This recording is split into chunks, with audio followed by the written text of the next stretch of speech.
Russian stories about, Russia is innocent, Russia is the good guy, Russia just wants peace.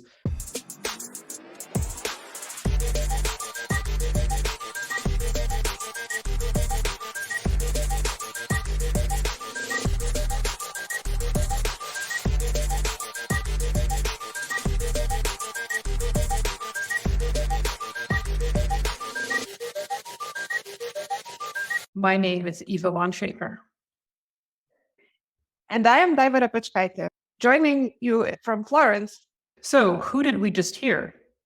This week we're talking to Christiern Santos Rasmussen, who is a PhD candidate at the European University Institute in Florence. His research is about Russia's disinformation and the way disinformation actors adapt their messages to different audiences depending on their language, history, and his focus is on Germany, Poland, and disinformation actors' global outreach in English. What I also thought was interesting in this interview was that he also talked about Seymour Hersh, the American journalist, calling him, I believe, a useful idiot.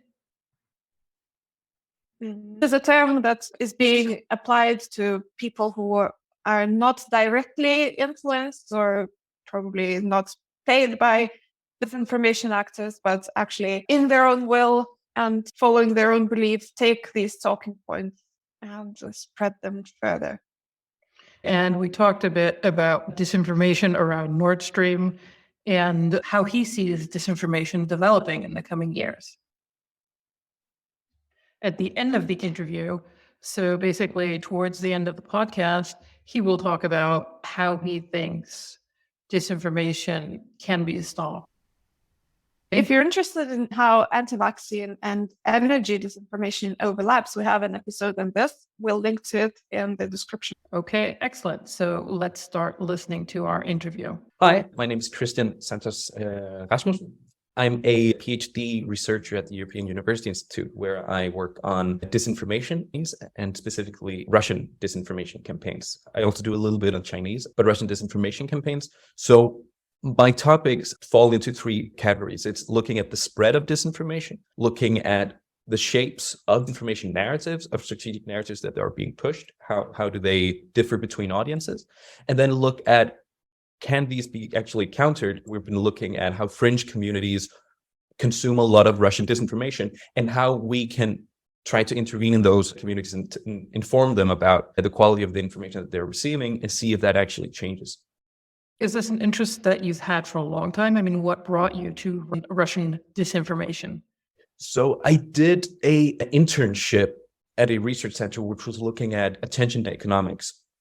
So how, talking about, for example, the Will Smith slap at the Oscars. It kind of takes attention away from perhaps more important stuff, such as you could say the war in Ukraine or domestic policies, instead of, celebrities fighting on a national stage.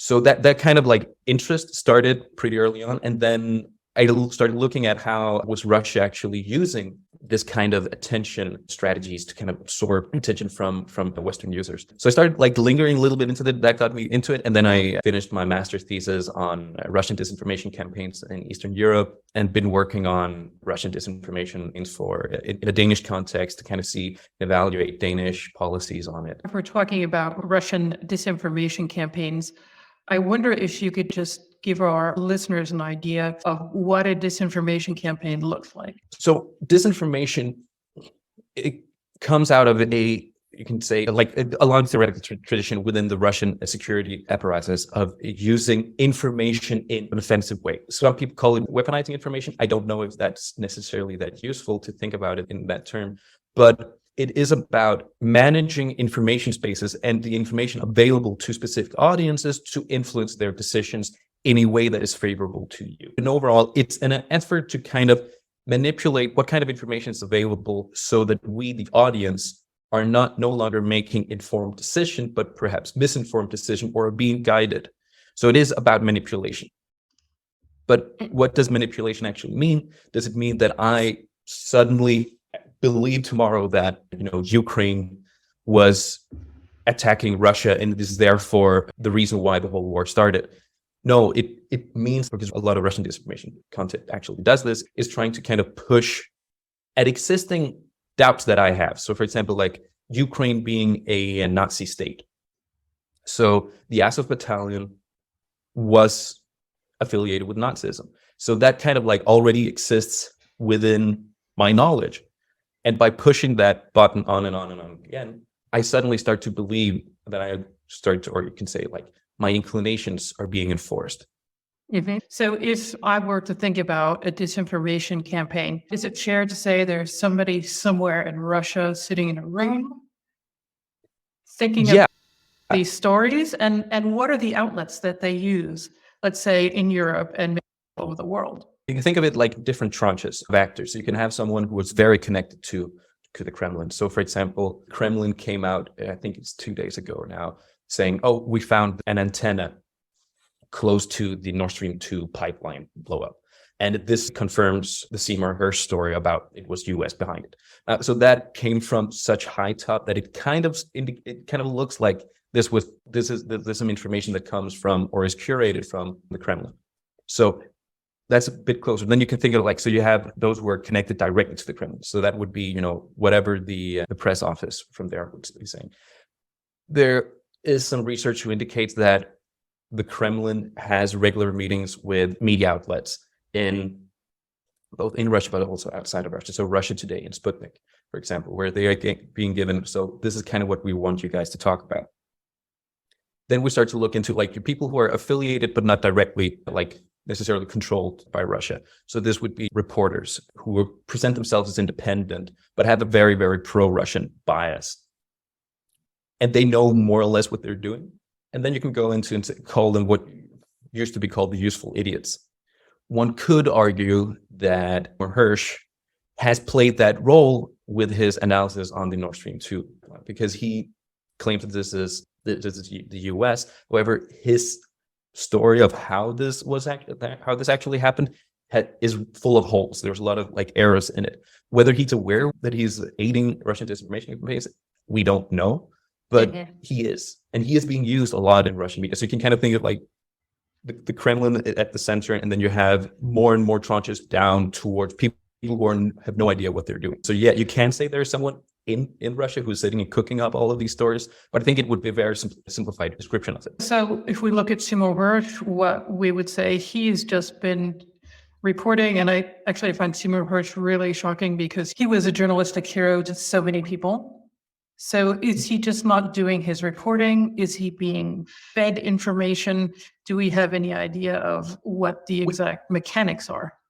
We have no idea what kind of information he's being fed. When we look at other reporters, there's a guy called Patrick Lancaster and a guy called Philip Grahams, who are a UK and a US citizen. They've given a lot of access to Eastern Ukraine, and it's heavily curated. So when they go and they talk to Russian soldiers who are very, very clear about about the message that they're given. Philip Grahams was allowed to interview one of the prisoners of war, a UK prisoner that the Russians caught in Azovstal. He's given, very, very exclusive access. And when you look at the content, it's very, very well polished. So you can say there is a feeding of information going on. Whether Seymour Hersh has been fed information or simply is just misunderstood, or like because we still don't know what happened at Nord Stream 2. He might have been right. We don't know, but there's just a lot of errors in his stuff, which indicates that he's not. So there's differences in, like, we can't say that Seymour Hersh is a Russian stooge, but we can say he aids a narrative, and he helps with that narrative of Russia being innocent in all of this. So we know already that there are strategic narratives that pro-Russian actors are pushing. And then we also know that there's a kind of a curation, as you were saying, giving some people access and maybe showing them, look, there's a whistleblower who wants to give you some important information. But what you mentioned before that I think is important is some kind of strategic distraction. And maybe you could talk a bit more about it, since you mentioned the attention economy.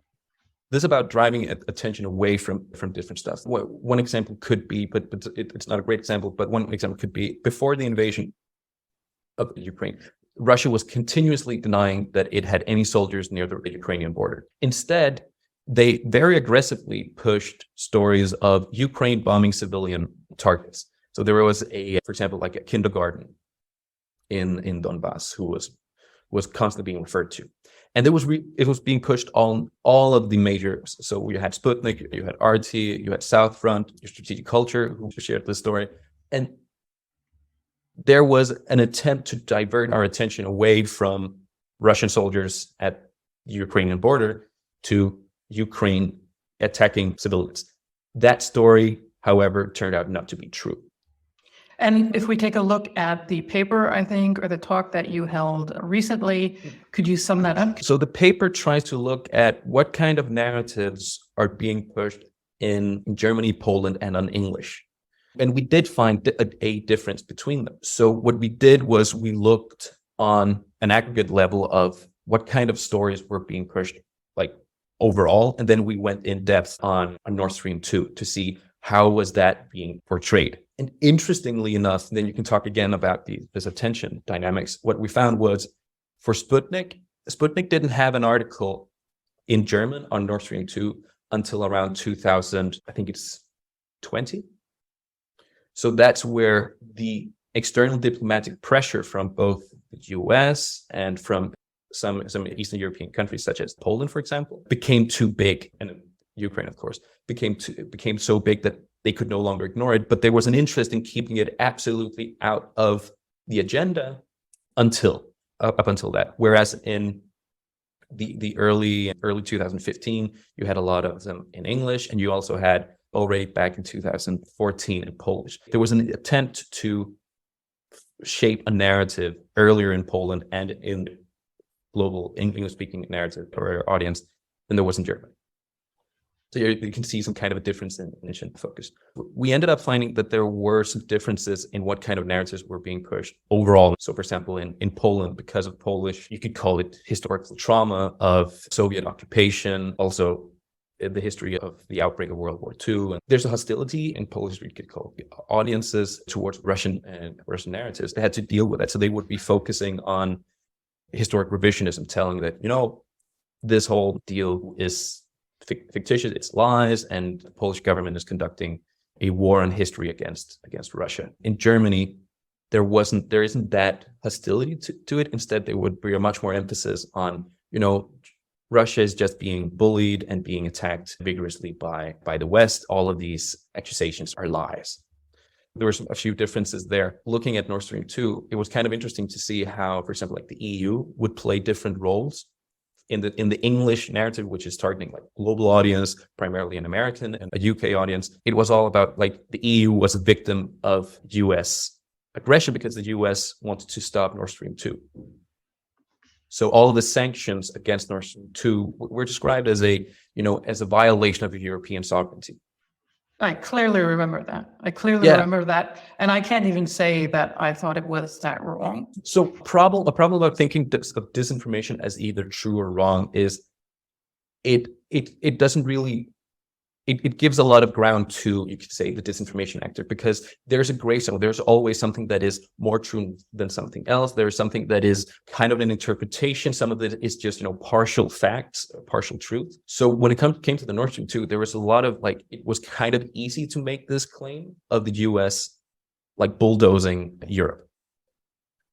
In the Polish narrative, there wasn't really that much attention to the EU, and in the German, it completely flipped, and the EU was in cahoots with the US. It was an anti-Russian actor who's trying to disrupt the whole process, and it was actually also kind of infringing on German sovereignty. So there's interesting how that actor played different roles in the narrative to kind of spread it. And the reason why the EU was portrayed as an antagonist was during the couple of years of Nord Stream 2, there was a debate whether Nord Stream 2 was actually in violation of EU monopoly laws, because Gazprom, who owns Nord Stream 2, also owns the gas that goes through the pipeline and the pipeline itself.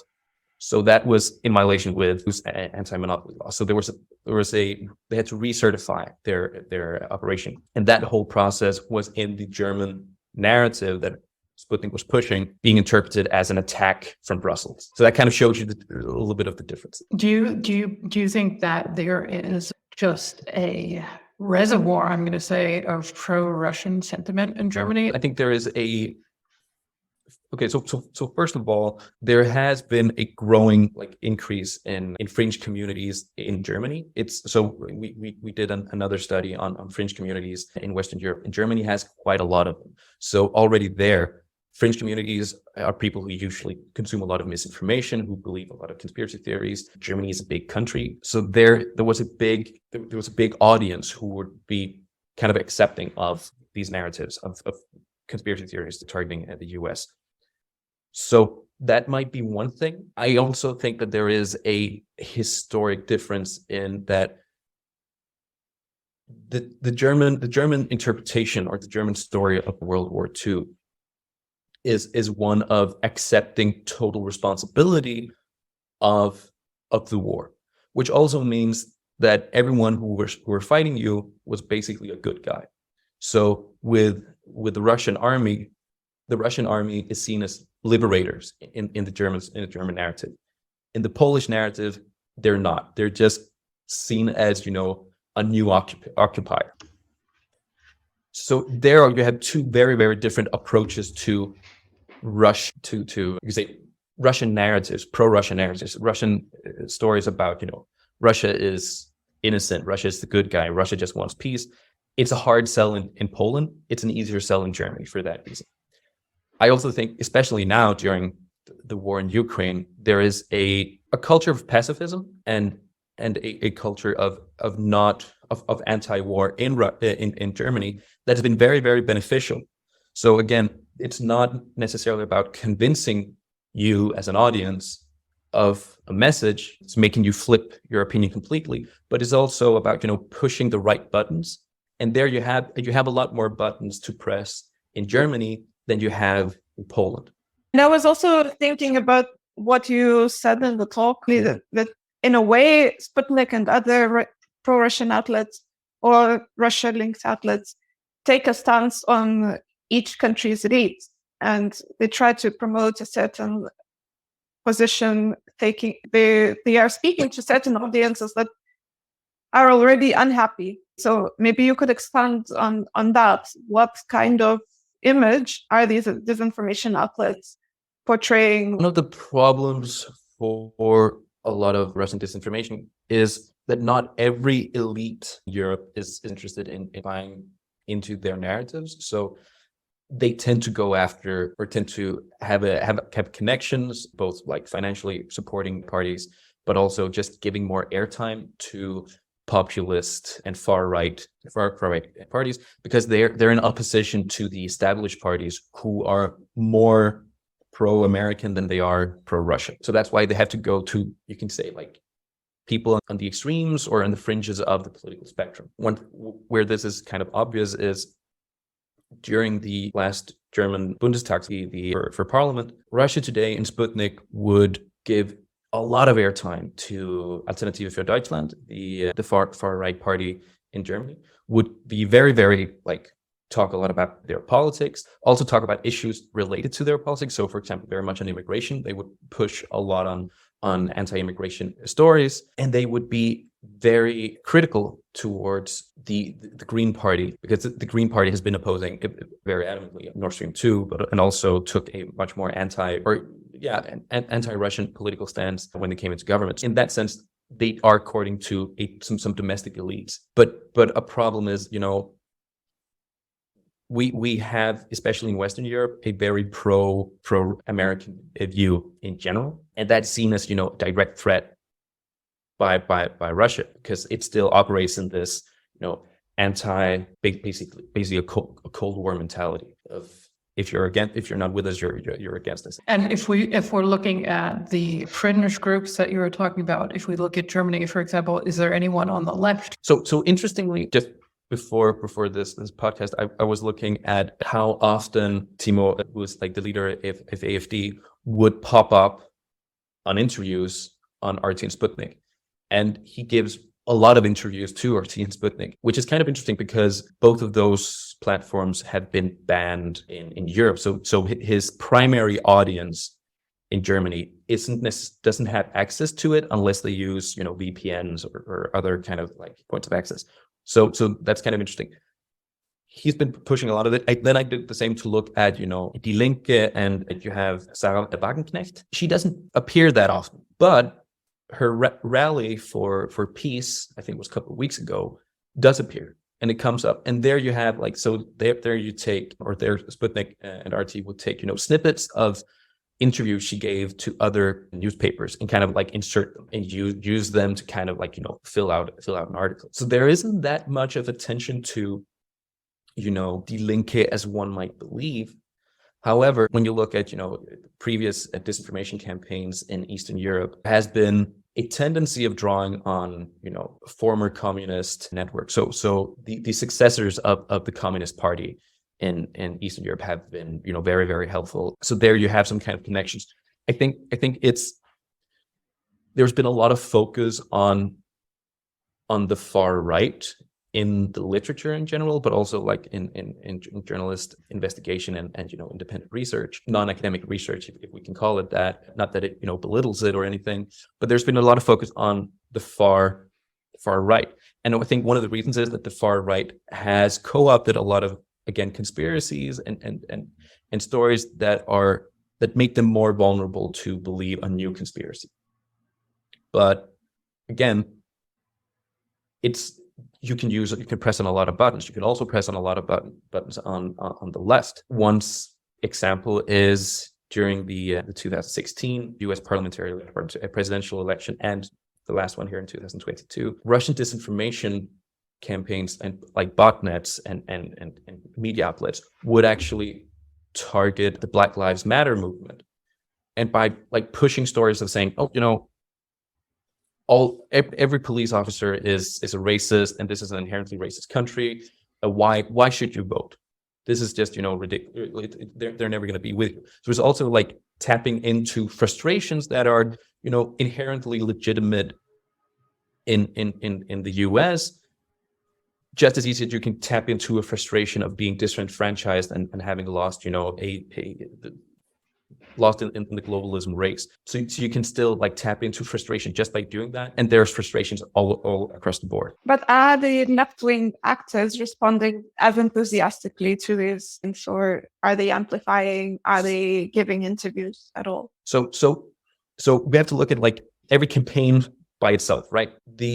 So there's been a study on the MH17, downing the MH17, which has ended up being proven that it was a Russian separatists in the Donbass who shut it down. And Russia's like sent a lot of stories out saying this is absolutely a lie. It was the Ukrainians who shut them down. It wasn't us. Those stories trended more among conservative users on Twitter. So conservative users would engage more with it. But that's just one story. When you look at right now, for example, at the entire peace movement, there's a lot on the left. Now there hasn't been any, as far as I know, an in-depth study of it, but I believe that there's definitely going to be just as big of resonance in the far left than there is going to be on the far right, because it speaks into a narrative which has been part of the left for a very long time: anti-war, peace movement, also a tendency of anti-Americanism in the far left. Do you have any indication of how this is going to continue to develop? And I think one thing that you mentioned in the beginning was, what can we actually do? How can we actually not necessarily stop, but how can we reach these fringe groups and alert them to the dangers of disinformation? So those are two very big questions. So in terms of what's going to happen, there's different things that can happen. Like, so when you talk about disinformation campaigns, you can talk about, the content that is being created, and then, how it's being shared, and how, whether it actually works. I think when it comes to the content, it's going to be of the same playbook, because it's not really that new and revolutionary. The distribution is, I think that's where it's going to be more interesting. So the EU banned Russia Today and Sputnik. Russia Today and Sputnik were core platforms in Russian disinformation campaigns. They would be amplified by other platforms. They would be, redirected towards it, would always be referenced to. Doing that, Russia had to readjust its campaigns, and I think it's going to readjust in a way that's probably going to be more lasting. First of all, they admitted that it's not going to be that easy to reach audiences. So I think they focused on which audiences were more interesting. They had to shut down a lot of editorial offices all over Europe. However, they've maintained a German, an Italian, and French version, which I think speaks to what is being prioritized. So there's one thing about focusing on the audiences that actually count. On a more global scale, it also meant saying, okay, Europe is not our primary market. Our primary market is Africa, South America, and Asia. So one interesting example is that Sputnik just created a new platform on India, focusing on Indian domestic politics. They've had a presence in Asia and Central Asia for a very, very, very long time, but they really started to promote, and they have a Telegram for India only, which is kind of interesting as well.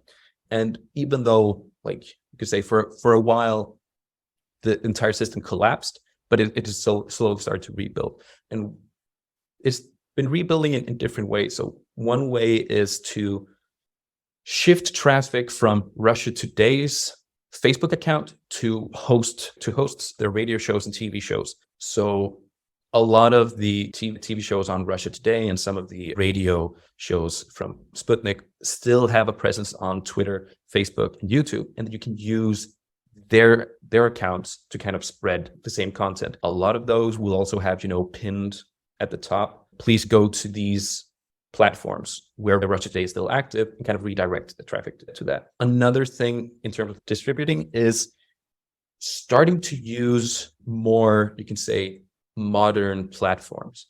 As you know, Russia Today and Sputnik were kind of emulating the CNN and BBC as of 24-hour news networks. Both Russia and China have been using a lot more influencers lately. In Germany, you have Anna, who is an Instagrammer influencer who, mixes up nice photos of a beautiful Russian landscape with her being in Donbass and saying, oh, look at how terrible the Ukrainians are treating the civilians. And this is a bombed out house. So there you're kind of adapting and taking a more modern take, because it's more younger viewers who follow that. You have in Spain, so taking on more, more modern and more less traditional media personalities and trying to use them.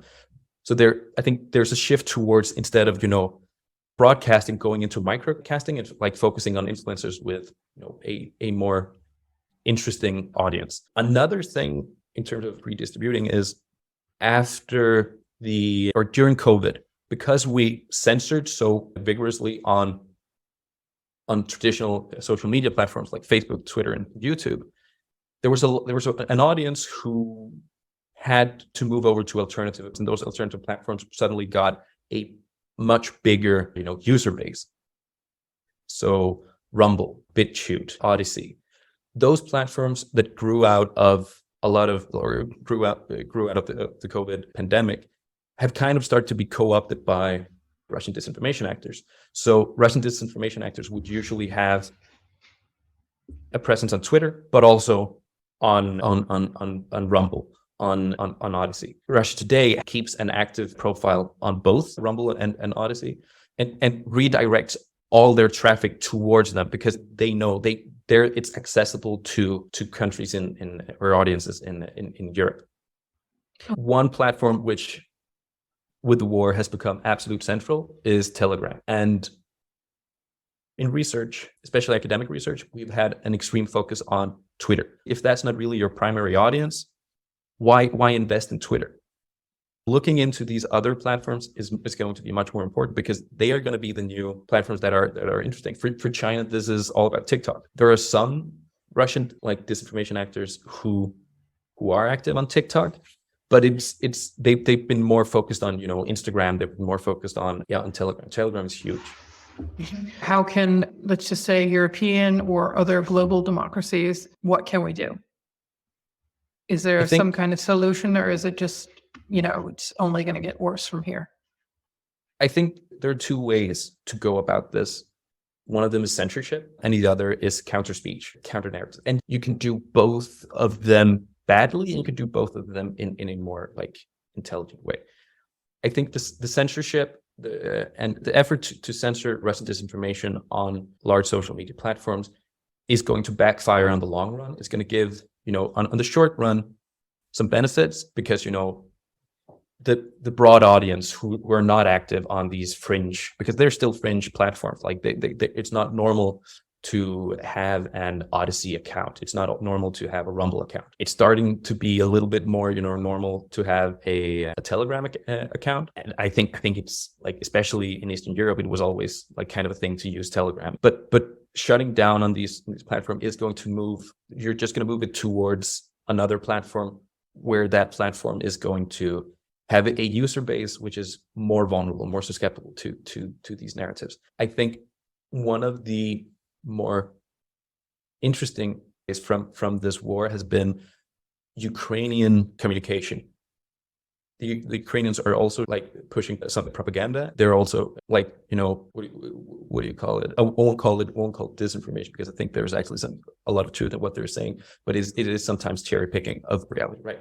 But it's counter speech. And we've seen like the Ukrainians have actually been very, very effective in pushing back on Russian narratives. And I think that is probably a strategy that Europe could go forward with. This is not to say, and I'm not advocating to revamp the propaganda departments from the Cold War, but acknowledging that,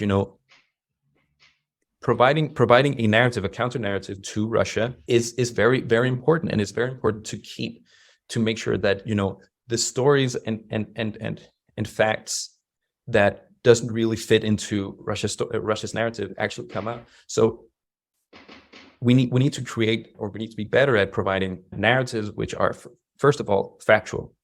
And it's factual because it's easier to tell the truth than maintain a lie, because then you have to keep like making up lies, and you have to be extremely detailed instead of like telling the truth which everyone else can verify. And this is one of the things that I think the Ukrainians have been doing pretty well, is that, when they say this attack happened here, you have an entire community of open source intelligence analysts who can actually find the videos and verify this actually happened. And I think that is probably a way to counter it. So one of the things we did in an experiment was to see what happens if we tell fringe communities that what they're consuming here is, is problematic for these reasons. So we debunked some of their claims, and it actually worked, and people would actually listen to it and stop consuming that source of disinformation. So counter speech can work, and I think we should probably acknowledge that a bit more and vamp up our our communication strategies, both domestically and abroad. And I think domestically have been quite effective. We still have in Europe at least, growing, or not growing, but we have maintained a quite large support for Ukraine, which kind of indicates that, public communication from governments have been effective in doing that. And just one quick kind of bonus question. So you were doing this research for a number of years. Have you yourself personally been on the radar of Russian disinformation actors or botnets? I think I'm too small a fish for having experienced the big things. Like Aro from Finland has harrowing tales of her being persecuted by Russian disinformation actors and botnets. It was very, very terrible. So I haven't experienced any of that. So that was our interview. And what did you think? Now, listening to it again, what did you think was the most interesting thing that I thought?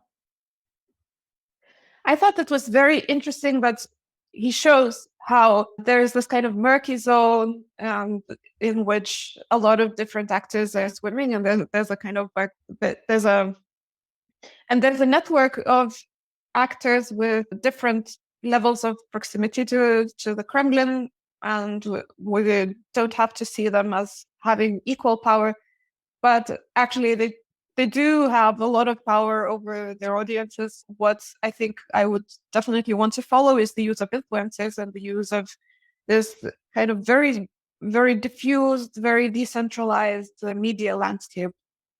Yeah, I agree. I thought that was interesting. And I have to say, I'm still shocked by the fact that Seymour Hersh, who's a journalistic hero, or one of my journalistic heroes, is supposed to be a useful idiot.